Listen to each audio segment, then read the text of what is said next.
حضرت ابو ہریرہ رضی اللہ تعالیٰ عنہ فرماتے ہیں کہ جنگ کا موقع تھا تو سینکڑوں لوگ تھے جنگ کے اندر، تو فاقے کی کیفیت آ گئی، تو میرے پاس ایک ڈبہ تھا جس میں میں نے کھجوریں بند کی ہوئی تھی۔ کہتے ہیں بہت سارے لوگوں نے کہا بھی کہ ذرا دکھاؤ کیا ہے، تو میں نے کوئی نہیں دکھایا۔ سارے بچے نہیں اپنا ٹفن کھولنے دیتے، ہاں، اور جو بچوں کو اسکول سے واپس آ کے شکایتیں ہوتی ہیں ان میں ایک شکایت یہ بھی ہوتی ہے کہ ٹیچر نے میرا 3 دفعہ ٹفن چیک کیا ہے، یہ بھی شکایتیں ہوتی ہیں، سارے بچے نہیں کھولنے دیتے۔ فرماتے میرے پاس ایک ڈبہ تھا، اس میں کھجوریں تھیں، تو کئی لوگوں نے کہا بھی تو میں نے نہیں قریب آنے دیا، تو پھر مجھے رسول کریم صلی اللہ علیہ وسلم نے فرمایا ابو ہریرہ تیرے پاس کیا ہے؟ تو میں نے کہا حضور میرے ڈبے میں کھجوریں، اس برتن میں کھجوریں۔ حضور نے فرمایا ادھر لانا۔ کہتے ہیں میں لے کے آیا تو حضور نے فرمایا اسے الٹ۔ کہتے ہیں میں نے الٹی تو میں نے گنی تو 21 کھجوریں نکلی، ٹوٹل 21 کھجوریں۔ میں کہہ چکا ہوں کہ آج امت کا بڑا مسئلہ یہ ہے کہ دولت کی کمی نہیں، برکت کی کمی ہے، انسانوں کی کمی نہیں، اتحاد کی کمی۔ آج ایسا نہیں کہ ہمیں باتیں نہیں ہیں، ہمیں سمجھ نہیں ہے، آج باتوں کی، سمجھ کی، اس کی کمی نہیں، مسئلہ تو یہ ہے کہ عمل کا رستہ مفقود ہو گیا۔ کھجوریں کہتے ہیں 21 نکلی، تو حضور نے اس ڈبے پہ اپنا دست مبارک رکھا، حضور نے فرمایا بلا لشکر والوں کو کھجوریں کھلائیں۔ کہتے ہیں 10 لوگ آتے رہے، کھجوریں نکلتی رہیں، لوگ کھاتے رہے۔ حضرت ابو ہریرہ فرماتے ہیں راج کے کھائیں صاحب نے، اور جب میں نے پلٹ کے دیکھا تو ابھی بھی کھجوریں باقی تھی۔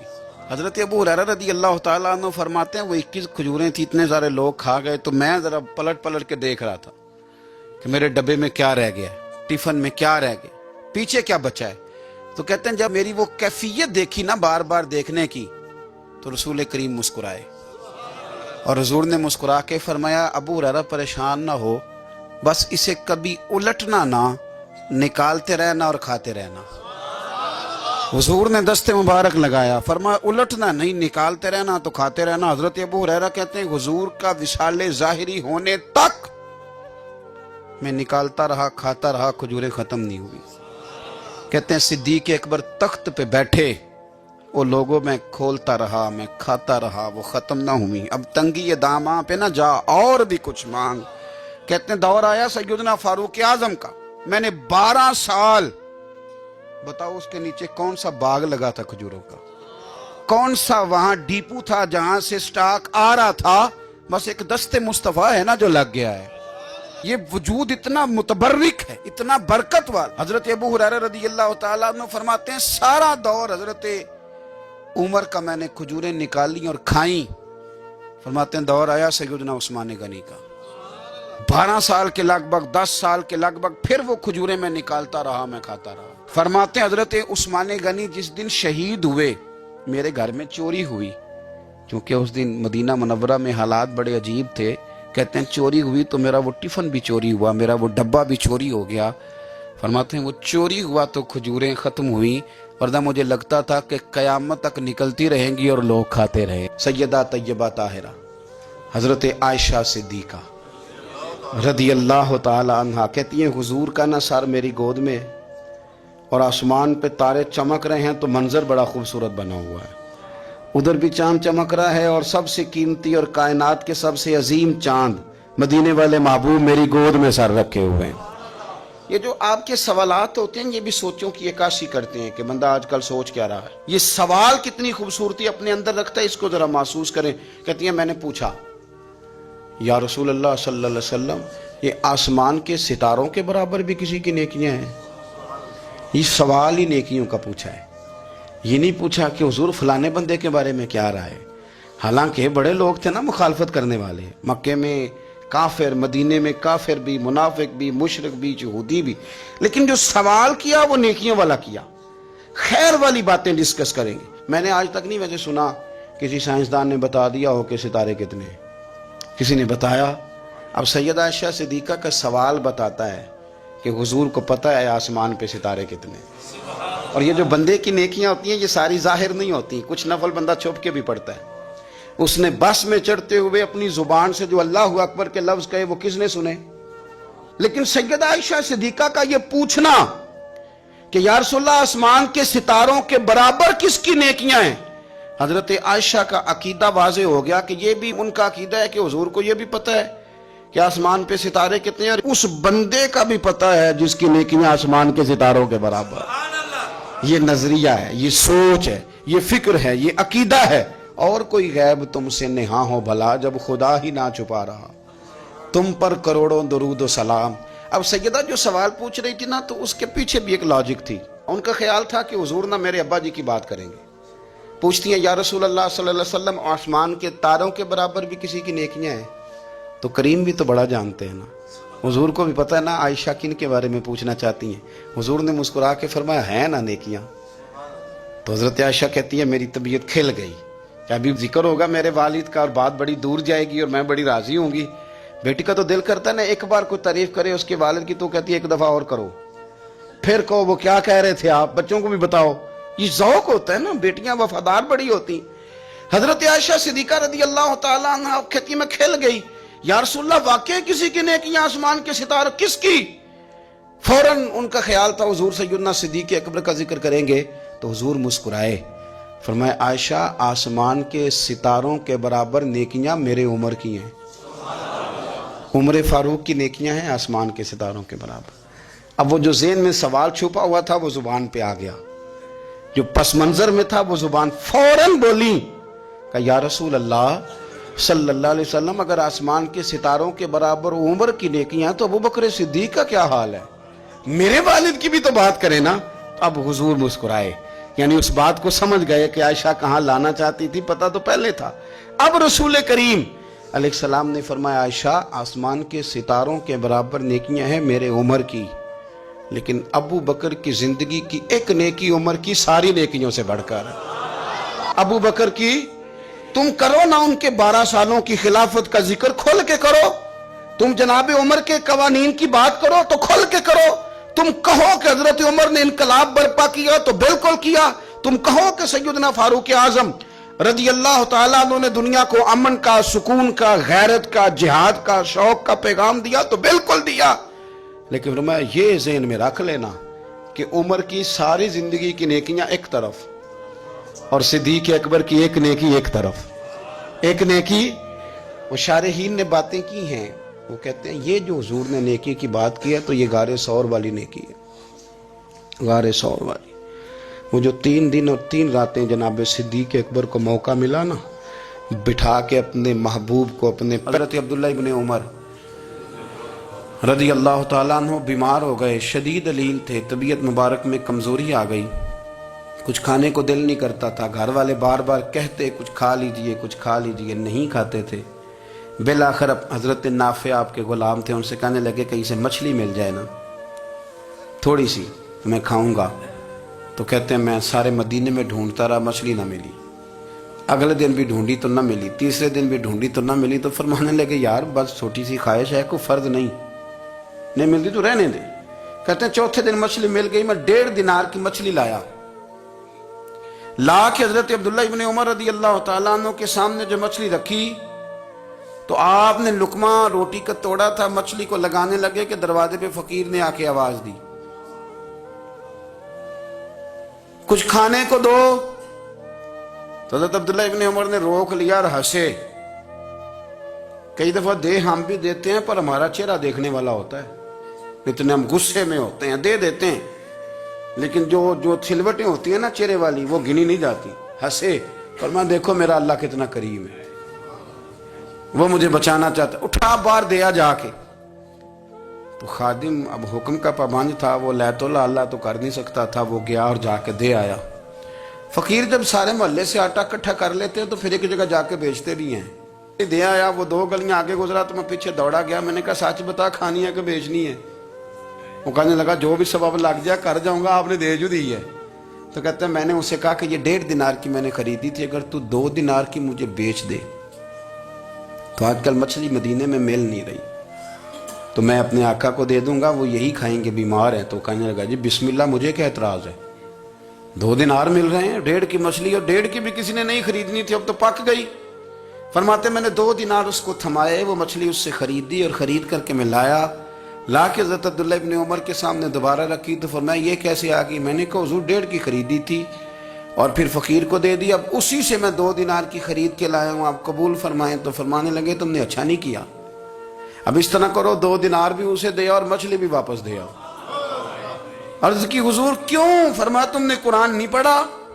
حضور پڑھا ہے۔ فرمایا رب فرماتا ہے لن تنالوا البر حتی تنفقوا مما تحبون، تم بھلائی کو اس وقت پہنچو گے جب اپنی پیاری چیز راہ خدا میں خرچ کرو گے۔ امام غزالی نے لکھا ہے، فرمانے لگے دیا، تو وہ حضرت نافع کہتے ہیں میں دینے گیا، دے کے واپس آیا تو کچھ پریشان تھا، کیونکہ مجھے بھی 4 دن ہو گئے تھے نا تلاش کرتے، تھوڑی تھوڑی طبیعت میں مایوسی تھی کہ اتنی محنت سے میں نے لایا اور آپ نے واپس کر دی۔ تو حضرت عبداللہ ابن عمر نے مجھے قریب بٹھایا، پھر مجھے تھپکی دی، فرمانے لگے پتر میں نے ویسے بھی کبھی جھوٹ نہیں بولا، اور آج کل تو میں ویسے ہی بیمار ہوں، ٹائم ہی نہیں، وقت ہی نہیں، موقع ہی نہیں جھوٹ بولنے کا۔ میں تجھے سچ بتاؤں، مجھے مچھلی کھا کے اتنا سکون نہیں ہونا تھا جتنی اللہ کے راستے میں خیرات کھا کے مجھے سکون ہوا۔ تو تجھے تو میری راحت سے غرض ہے نا کہ مجھے راحت کیسے ہوتی ہے، تو مجھے سکون ملا ہے راہ خدا میں دے۔ میں نفسانی خواہش پوری کر لیتا تو یہ میرا نفس کل پھر مجھ سے مچھلی مانگتا، پرسوں کہتا نہیں چھوٹے گوشت کی یخنی بھی چاہیے۔ ہم لوگ الجھ گئے ہیں، بہت بڑے قیدی ہیں اپنے آپ کے، بڑے قیدی ہیں، سارا دن اپنی خواہشات کی تکمیل میں بھاگے رہتے ہیں، بڑے بڑے سونے نوجوان۔ میں ان پہ تنقید نہیں کرتا، مجھے ان پہ ترس آتا ہے۔ جب میں رات کے اندھیروں میں انہیں ٹیلی فون لے کے چوکوں میں کھڑے دیکھتا ہوں تو مجھے رحم آتا ہے۔ میں کہتا ہوں دیکھو نفس کی خواہش کے پیچھے یہ کیا مثلاً آخر کیا ہے اس میں؟ ایک عورت کے پیچھے تباہ کر لیا اپنے آپ کو، یعنی زیادہ سے یہ کوئی مقصود ہے؟ یہ کوئی مقصد حیات ہے جس کو مقصد بنا لیا ہے؟ میرے عزیز بات کو سمجھ لیں، اتنا خوبصورت آدمی ہے اور اتنا اس کا اونچا قد کاٹ ہے، اور کیا کس کے پیچھے یہ بھاگا ہوا ہے؟ بڑا سمجھدار، دانشور، عقل مند آدمی، ذی روح بندہ، لیکن اس کا سٹیٹس آپ یہ ملاحظہ کریں کہ وہ 20-40 ہزار کی خاطر جھوٹ بولتا ہے، دھوکہ دیتا ہے، فریب اور فراڈ کرتا ہے۔ ہم اپنی نفسانی خواہشات کے پیچھے اس طرح بھاگتے ہیں کہ ہم اصل سے رہ جاتے ہیں۔ میری باتوں کی سمجھ آ رہی ہے آپ حضرات؟ تھوڑا تھوڑا کر کے، ایک ایک کر کے ان کی باتیں کم مانیں۔ وہ ضروری تو نہیں نا کہ سویرے ناشتہ بازار سے اپنی مرضی کا تگڑا کیا ہے، بازار سے لا کے پوڑیاں چنے بہترین کھائے، اور پوڑیاں چنے ابھی کھائے نہیں، شاپر میں ڈالے ہوئے ہیں، اور وہ لے کے ابھی آ رہا ہے، تو ساتھ ہی رستے سے گوشت بھی چھوٹا اچھا لگا تو 2 کلو وہ بھی لے آئے کہ پوڑیاں چنے کھاؤں گا اور دوپہر کے لیے گوشت پکاؤں گا۔ وہ پہلے یہ تو کھا لے صاحب، اس سے تو نجات پا لے۔ یہ پتہ نہیں ہضم ہوتا ہے کہ کچھ اور کرتا ہے تیرے ساتھ، لیکن وہ گوشت بھی ساتھ لے آیا، یعنی ٹیبل پہ، ناشتے کے ٹیبل پہ بیٹھ کے فیصلہ ہو رہا ہوتا ہے کہ ہم نے کیا کھانا ہے، ہم نے کدھر جانا ہے۔ سنگیو یاد رکھو، باتوں کو سمجھو اور غور کرو۔ یہ تھوڑا تھوڑا کر کے جب ہم چھٹکارا حاصل کرنے کی کوشش کریں گے نا، چھٹکارا حاصل کرنے کی، کہیں جگہ سے، کسی جگہ سے اگر آپ کو تنبیہ ہوتی ہے نا، تنبیہ، اس میں بھی بڑا مزہ آتا ہے، اس میں بڑا۔ ہمارے ایک بزرگ تھے، تو ایک دن نا میں گیا تو کہنے لگے الحمدللہ آج میں بڑے سکون میں ہوں۔ میں نے کہا جی وہ کیا ہوا؟ کہنے لگے میں اپنے آپ کو بڑا پیر صاحب سمجھنے لگ گیا تھا، تو ایک وابڈا کے کسی آدمی سے کام تھا، تو میرے ایک دوست نے مجھے کہا کہ پیر صاحب اس کو ٹیلی فون کر دیں، سنا ہے آپ کا عقیدت مند ہے۔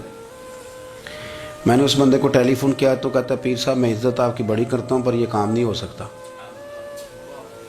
کہتے ہیں جب اس نے مجھے کہا نا تو کچھ بھی نہیں، تو مجھے بڑا مزہ آیا ہے، ورنہ میرا تو نفس پھول گیا تھا۔ میں تو سمجھتا تھا کہ جو میں کہتا ہوں ویسے ہی ہو جاتا ہے۔ کہتے اس نے تھوڑا سا نا مجھے لیول میں کیا ہے، مجھے مزہ آیا۔ یہ لوگ نا اپنے اوپر بوجھ ڈالتے تھے، یہ تھوڑا تھوڑا پیچھے ہٹتے تھے، یہ سمجھتے تھے کہ اس طرح تو ہماری تکمیل رہ جائے گی۔ صبح سے شام تک اگر اسی نفس کی باتیں مانتے جائیں گے تو خرابی کرے گا۔ دولت کا نشہ ہے بھائی، دولت کٹھی کرنے والا کسی جگہ سیر نہیں ہوتا، حسن کا نشہ ہے، حسن کا نشہ ہے۔ حضرت ابوبکر شبلی رحمۃ اللہ علیہ فرمایا کرتے تھے جو تیری بیٹی کو خوبصورت سمجھ کے اس کے ساتھ نکاح کرنا چاہے اسے بیٹی نہ دینا۔ حضرت جی کیوں؟ فرمایا حسن تو تھوڑے دن کے بعد ختم ہو جائے گا، پھر وہ اس کی قدر نہیں کرے گا، وہ تو کہیں اور منہ مارتا پھرے گا۔ حضرت ابوبکر شبلی رحمۃ اللہ تعالی علیہ کی بیٹی خوبصورت تھی، ایک نوجوان کہنے لگا میرا نکاح کر دیں۔ آپ فرمانے لگے پتر تو 1 مہینے کے بعد آنا، کر دوں گا۔ بڑی موٹی تازی خوبصورت صاحبزادی، تو حضرت نے اسے دوائی کھلائی، اسے پخانے لگ گئے، جو پخانہ کرتی ایک مٹکے میں سنبھال دیتے۔ تھوڑا وقت گزرا تو وہ ہڈیوں کا پنجر بن گئی، مہینے بھر میں دست اتنے آئے کہ کمزور ہو گئی۔ تو ابو بکر شبلی 1 مہینے کے بعد نوجوان کو بلایا، فرمایا ادھر آ تیرا نکاح کروں۔ بچی دکھائی تو وہ کمزور بستر پہ پڑی، فرمایا شادی کر، کہنے لگا اس سے نہیں میں نے کرنی۔ فرمایا یہ وہی ہے؟ کہنے لگا جی نہیں۔ فرمایا تو کہتا تھا مجھے عشق ہے، کدھر گیا تیرا عشق؟ کہنے لگا حضرت صاحب آپ کیسی بات کر رہے ہیں؟ فرمایا ادھر آ۔ پھر وہ مٹکا جس میں گند رکھا تھا وہاں لے گئے، فرمانے لگے تیرا اس کے ساتھ عشق تھا، یہ ہے تیرا عشق۔ فرمایا اچھا تو میں 4 دن روٹی کھلاؤں گا پھر تندرست ہو جائے گی، لیکن میں دیکھنا چاہتا تھا کہ تو میری بیٹی سے پیار کرتا ہے یا اس کے چہرے پہ آنے والی کچھ وقت کے لیے سرخی سے پیار کرتا ہے، اس لالی سے پیار کرتا ہے جو جوانی کے وقت بچوں اور بچیوں پہ آتی ہے۔ کس چیز کے دل دادا؟ یعنی کیا مطلب؟ نفس کی غلامی، سراسر غلامی، اور پلٹ پلٹ کے اور بڑے بڑے سیانے بندے چھوٹی سی خواہش کے لیے، بڑا سمجھدار آدمی، بڑا سیانا بندہ۔ میں ایک بڑے بزرگ عالم تھے، میں ایک دفعہ ملنے گا تو پائے پکا رہے تھے، خود پائے پکا رہے تھے، تو وہ بڑے پیار کی بات ہوتی ہے نا جی، تو تامت باندھی ہوئی اور بڑی جناب خستہ حالی، اور وہ پائے پکا رہے ہیں۔ تو میں نے ان سے کہا، میں نے کہا حضرت جی پائے تو کسی اور نے بھی پکا لینے تھے، آپ بخاری لے کے بیٹھتے، چلو میری طرح کا کوئی بندہ آپ سے استفادہ بھی کر لیتا۔ اب پائے آپ لائیں گے، پھر پکائیں گے، پھر آپ کھائیں گے، تو یہ تو 24 گھنٹے آپ کسی کام میں گزر جائیں گے۔ تو یہ ایک چھوٹی سی خواہش کے لیے، میں کسی چیز کو حرام نہیں کہہ رہا، قرآن پاک کی جو آیت پڑھی ہے صرف اس کی تفسیر آپ کے سامنے عرض کر رہا ہوں۔ ہماری خواہشات ماں پالتی ہے، آپ کو نہیں پتا کتنے دکھ سہتی ہے۔ میں ان ماؤں کو جانتا ہوں جو بیٹے کے حصوں کی مار بھی اس کے ابے سے کھاتی ہیں، مار کھاتی ہیں وہ۔ ایک خاتون ہے، ایک کان سے سنتا نہیں، میرے پاس ایک دفعہ آئی، کہنے لگی 60 لگ گئی سی، کوئی دعا کر دیں یا کوئی وظیفہ پڑھ، ڈاکٹر کہتے ہیں ٹھیک نہیں ہو سکتے۔ میں نے کہا باجی صحیح بتاؤ مسئلہ کیا ہے؟ کہنے نہیں کچھ بھی نہیں، مسئلہ کیا ہونا ہے، پتر غلط نکل آیا ہے، اس کا باپ روز مارتا ہے، آج میں آگے گئی ہوں تو اس نے ایک تھپڑ میرے کان پہ مار دیا، تو پردہ پھٹ گیا۔ مائیں مار کھاتی ہیں، لیکن وہ پتر جس کو بڑی محنت سے پالا ہے، وہ جوان ہوتا ہے تو اماں سے کہتا ہے تجھے چھوڑ دینا ہے، پر جس لڑکی سے میرا ٹیلی فون پہ رابطہ ہے اسے نہیں میں نے چھوڑنا، وہ نہیں چھوڑ سکتی، ہر شے کچل جاتا ہے وہ۔ اماں کبھی لیٹ کے رات کو سوچتی ہے کہ یہ تو میری کل کمائی تھی، میں تو آج بھی اس کے حصے کے تھپڑ اپنی گالوں پہ برداشت کر رہی ہوں، تو یہ کدھر گیا؟ اردشیر نام کا بادشاہ تھا، حضرت محدث ابن الجوزی آج سے کچھ 700 سال پہلے لکھتے ہیں۔ اردشیر بادشاہ بڑا خوبصورت تھا، جوان تھا، بڑا عقل مند تھا، اس نے اس طرح کی قریب کی ساری ریاستوں پہ قبضہ کر لیا، بڑا عقل مند زیرک تھا، قبضہ ہو گیا۔ ایک بادشاہ بڑا سخت تھا، اس کے ساتھ جب پنجہ آزمائی ہوئی تو اردشیر کہتا ہے اس پہ میرا قبضہ نہیں ہو رہا تھا، اور جب ہم نے ساری ریاستوں نے مل کے اس پر حملہ کیا تو ایک قلعے کے اندر قلعہ بند ہو گیا۔ اردشیر بڑا خوبصورت آدمی تھا، بڑا سمجھدار تھا، تو وہ بادشاہ قلعہ بند ہو گیا، اس نے کہا نکلنا ہی نہیں، اب وہ اندر بند ہے، یک بارگی حملہ کیا تو وہ بڑا بڑا قلعہ تھا اس میں بند ہو گیا۔ اس بادشاہ کی نا جس پر حملہ کیا، اس کی بیٹی اچانک ایک دن قلعے کی دیوار پہ چڑھی تو اردشیر کے حسن و جمال کو دیکھا تو عاشق ہو گئی، اور اپنے ہی باپ کے خلاف اسے کہنے لگی کہ اگر تو میرے ساتھ شادی کا وعدہ کرے نا تو میں تجھے رستہ بتاتی ہوں حملہ کرنے کا۔ اس نے کہا میرا وعدہ رہا، تو رستہ بتا۔ اس نے رستہ بتایا اس لڑکی نے، اور بادشاہ نے حملہ کیا تو اس کا باپ قتل کیا، اس علاقے پہ قبضہ کیا شادی کے وعدے پر۔ ہاں نفسانی خواہش بندے کو اندھا کر دیتی، نہیں سمجھ آتی اس کو میں کدھر جانا ہے، اندھا کر دیتی۔ حملہ کیا، اور جب اس لڑکی کو لے کے آیا نا اپنے محل میں،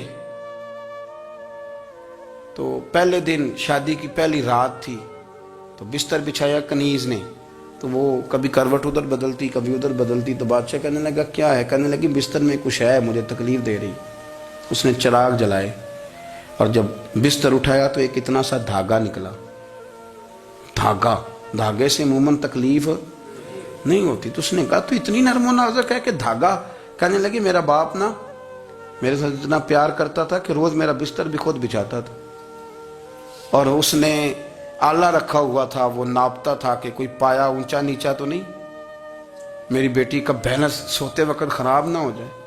اور میرے لیے گوشت اور کپڑے بھی خود پسند کر کے لاتا تھا، کھانے پینے کا خود خیال کرتا تھا۔ اردشیر کہنے لگا اچھا وہ اتنا پیار کرتا تھا، اور پھر تو نے اس کے ساتھ کیا کیا؟ کہنے لگا بلاؤ کنیزوں کو۔ کنیزوں کو بلایا، فرمایا اس کو اٹھاؤ اور جلاد کے پاس لے جاؤ، اسے کہو کہ اس کے بال ایک گھوڑے کے ساتھ باندھے، پیر دوسرے گھوڑے کے ساتھ باندھے، اور ایک گھوڑا ادھر بھگا دے کدھر بھگا دے۔ یہ جس کے باپ نے اتنا پیار کیا، یہ نفس کی اتنی غلام ہے کہ اس کی وفادار نہیں رہی تو میری وفادار کیسے بنے گی؟ اس نے اتنے نازوں سے پالا کہ دھاگا اسے برداشت نہیں۔ او یارو، یاد رکھو، اگر نفس کی غلامی کرو اور بڑے بڑے وفاداروں کو چھوڑ کے غلامی کرو تو پھر کہو وفادار مل جائیں، کوئی بول اب لڑا نہ بول بیٹھی ہوں دے خسم ناراض بڑ بولیاں دے، کہاں سر کھائے تے بلبل ٹھنڈ پائے۔ بڑے فرق نہیں سجنا بولیاں دے، جڑیاں خسماں دی وچ رضا وسن، بھاگ جاگ جاندے انہاں گولیاں دے۔ آپ ادلیاں نو سردار پین تکے تے شرما والیاں نو چوٹے ڈولیاں دے۔ اپنے نفس کے پیچھے چلو گے تو یہ تباہی ہے۔ جب ہم نے کسی سے وفا نہیں کی تو یہ کیا امید ہوئی کہ دنیا ہم سے وفا کرے گی؟ اللہ رسول کی مرضی کے مطابق اصول پسند زندگی بنائیں، ایک ایک کر کے اپنی خواہشات سے پیچھے ہٹیں، تھوڑے پہ گزارا کرنا سیکھیں، اپنے نفس کو سمجھائیں۔